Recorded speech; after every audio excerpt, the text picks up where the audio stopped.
What's up, everyone? This is Todd Hazelton from TechnoBuffalo.com. I'm the senior editor of mobile. You've probably seen my posts on the website, and now I have the Verizon Wireless Droid Incredible 4G LTE.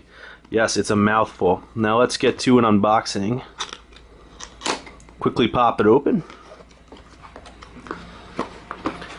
Here's the phone itself. Now keep in mind, this is sort of like Verizon's iteration of the One X, although it's a bit watered down from what you'd get on Sprint with the Evo 4G LTE or AT&T with the HTC One X. Quick look at the phone. You've got the touch buttons on the bottom here. Nice little red accent power button up top next to a 3.5mm headphone jack. Really cool, sort of contoured back here. It's got a nice rigid gripping.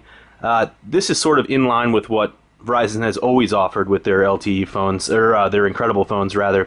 So you've got the red accents and this contour design that we saw on the earlier ones. Of course, there's also Beats audio support, so you get some of the features that you find in the One X series. There's the micro USB charging port. Under the back, you've got a 1700 milliamp hour battery, and this does support Verizon's 4G LTE network. Let's dive into the phone a bit in just a second, but first, what's in the box? You got a start guide. If we could shake it out. Start guide right there. And underneath you have the power charger. And then Verizon's 4G LTE card, which is already in the phone itself.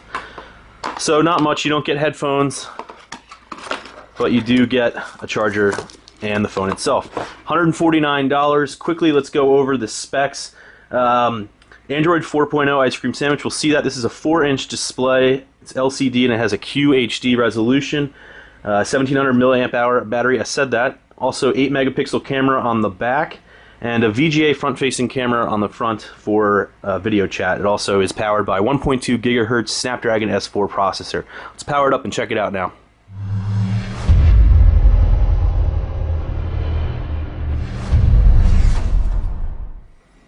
And we're back, and I have the phone all powered on. Right here you can see we've got the Sense user interface, Sense 4, which actually has a lot of enhancements. Here you can manage all of your music in one place, and it's one music player instead of having, you know, dozens to go through. So if you install Spotify, for example, that'll fall in here as well. And let me show you the camera application.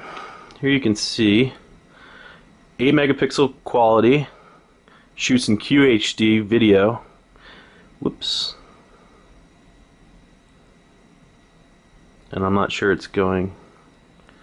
But you can also change that up to 1080p video for a much higher quality. What you don't get, however, with this is the rapid fire image sense engine that you get on the One X. You can take a picture really quick just like that.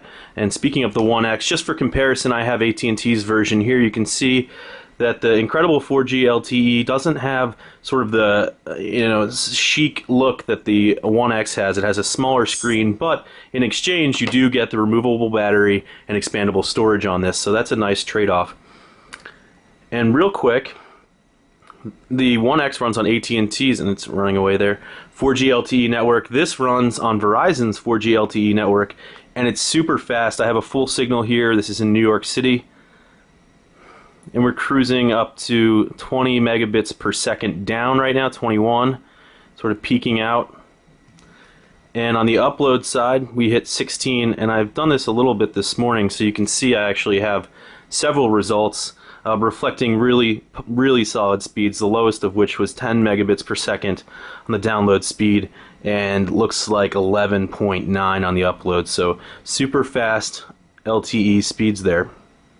Other features of the phone, quickly, you don't have too much bloatware. That's not a feature, but you do have some demos for real racing here, Slingbox, Slacker, NFL Mobile. These are things I did not install. They came on the phone itself. Verizon Video, VZ Navigator.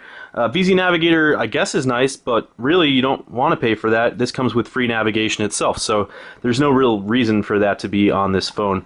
Everything's super snappy. We can see that it's a Snapdragon S4 processor, really great chip, and I've always loved using it. I kind of wish this had a dedicated phone camera button, but it doesn't. And I know that the One X doesn't have that either, but when you're focusing on an 8 megapixel camera, it's one of the sort of better features of this phone besides the processor and data speeds. You kind of want that, added, and I'm not quite sure why Verizon decided to remove ImageSense or HTC on that case. It could be that they wanted this phone to sit at $149, and the Galaxy S3, of course, would be sort of your flagship device.